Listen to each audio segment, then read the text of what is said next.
What's going on, everybody? It's your boy Naruto Explain here, bringing you guys another Boruto 2 Blue Vortex discussion. Today I want to take one final look at one of the outrages that this chapter has apparently stirred up in the community with the character Sarada, and I want to put this fire out last because it was the most clean cut to address, whereas the Mitsuki poisoning Kawaki stuff and the belief that Kawaki was taken out are these major plot holes. Those need to be addressed first before a narrative began to spread too far. With Sarada, there is a belief that when she learned the news of Sasuke getting turned into a tree, it was disrespectful to her character to have her react to the news about her father in such an easygoing manner. And I think this is another case of not just jumping the gun, but as the late great Kobe Bryant would say, it's a Bikram yoga stretch that proves why editors will tell writers not to chase what they think the fans will want, but instead they need to focus on writing the story that they themselves want to tell, because fans usually don't know what they want until they actually get it. In chapter 6 of Boruto 2 Blue Vortex, we saw Sarada basically get told the truth about Sasuke. And her reaction, it was enough to snuff for some people who believe she should have been more emotional in this area. And I honestly think the opposite. She reacted in the way that she should have, because Boruto kept the story short and sweet for her. Basically, Boruto said, hey, your dad got absorbed by the Ten Tails and he was protecting me so I could escape, and it's a burden that I have to carry. And Sumire moves the conversation along to get info on the why of what happened, and Sarada stays focused on the why of the situation, and it's not the what that she's focused on.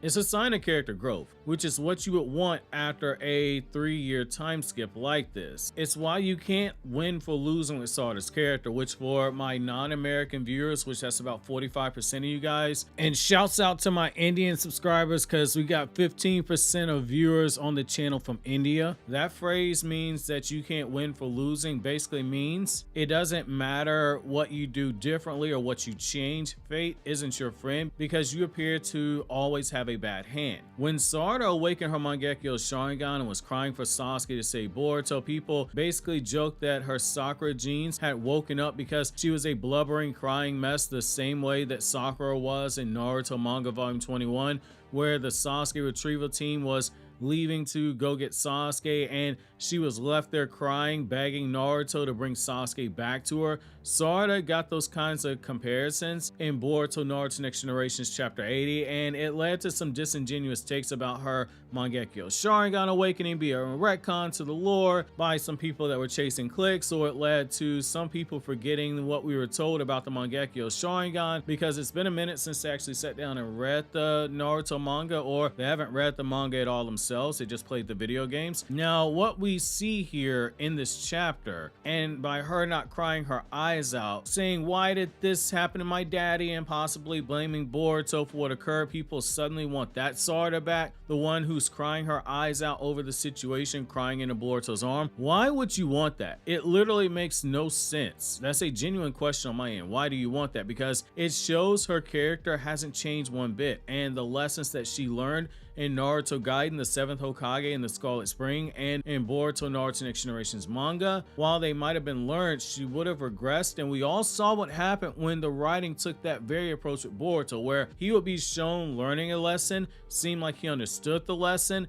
and then he would regress, and then he would have to relearn the same lesson 2 or 3 different ways in order to fully grasp it. And people got upset over it, saying, hey, this is rinse and repeat. It makes sense that Sarada, the one who was more emotionally mature out of the two of them, actually processed the information with a cooler head on her shoulders, because while Naruto compared her to Sakura in terms of her mannerisms, others in the anime and in some of the other mediums have said that she takes a more critical approach like her father when she's level-headed. Sarada doesn't need to be crying her eyes out here, because look at what the narrative did for you. The moment she got the news, Sarada is drawn with a bead of sweat going down her head and looking forward with these squinted eyes, likely to try and pull back the emotion, and it makes sense given what we had prior to this in the preceding chapters.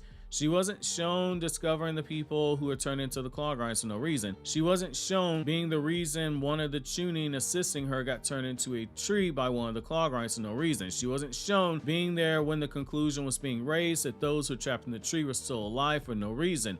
She wasn't shown in the manga declaring that they needed to work with Boruto to try and find a way to restore everyone to normal for no reason. It was all set up. It was all foreshadowing, and it was all meant to parallel us to Boruto's journey with what happened with Sasuke, albeit Boruto went through a much rougher and bumpier journey given his circumstances, but it's all there when you look at it. Boruto saw someone get turned into a tree, just like Sarada did. Boruto lives with all that guilt, just like Sarada does. Boruto is shown looking for a way to rescue Sasuke, and he's failing, telling Sasuke you'll have to wait a little bit longer, meaning Boruto has some theory on how to reverse everything, just as Sarada said to Shikamaru and Kawaki. Boruto is going to be a key to saving those captured. She doesn't need to be a crying mess right now because she still has a chance to save her father. I'll be the first one to admit, when Momoshiki said those immune to the omnipotent shinjutsu tend to suffer the most, I expected way more hardships for Sarada's character, and I even made a joke on a thumbnail after that whole statement got made and we were in that time skip waiting phase where I had Sarada and Sakura on a thumbnail holding a "We Are Homeless" sign for a twisted humor related to the video that actually ended up triggering some people, made people unsubscribe, saying that I took it too far. Personally, don't see how that was the case. I make fun of all characters on thumbnails occasionally, but it is what it is. But regardless, as if she suffered enough, because she didn't have a ton of melodrama to go through, and the most we saw was the frustration that people don't believe her about Boruto and her father is now a tree, but there's still actually a way to save him. Regardless as to the suffering part, it doesn't change her responses in character for her. When you go back to Naruto Gaiden, all the emotional moments that people like to drag Sarada from, it came less from the fact that she was a crybaby who was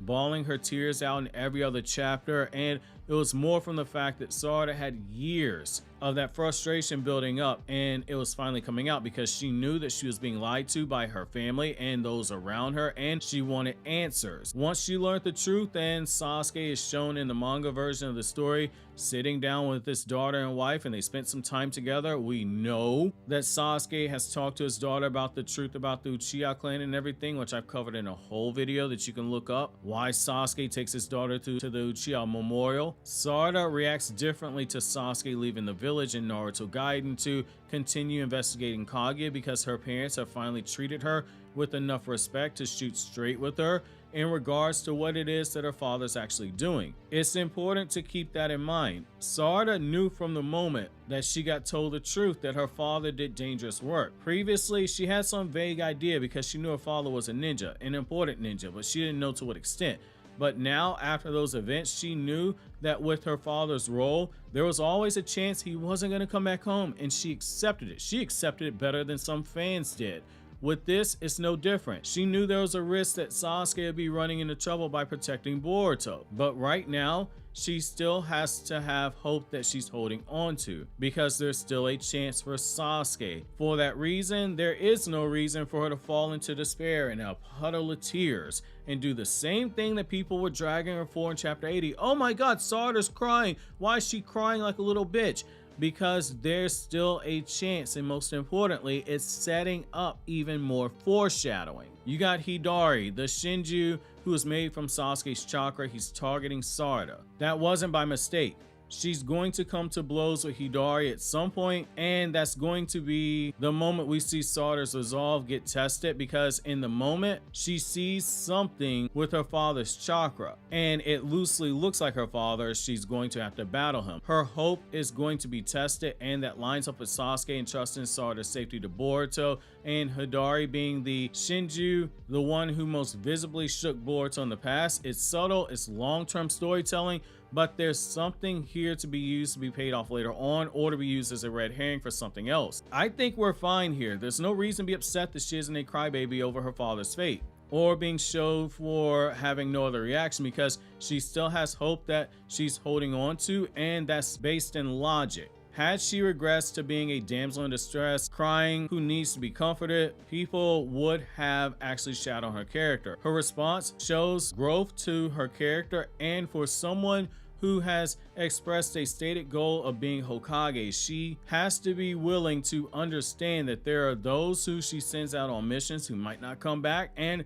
that it comes with a risk she needs to be willing to accept for the consequences. This moment right now is very important for Boruto and Sarada. Her for the reason we just laid out. In Boruto, it's important because he sees that when it comes to being a quote shadow Hokage end quote, that the story doesn't end with retirement. More often than not, you die or suffer a fate worse than death, and most people won't even know half of what you've done for them, which makes it even worse. In fact, the only thing even worse than what Boruto is awaiting as a shadow Hokage is what Denji endured in the new Chainsman chapter, which you can watch my review by clicking on the link here.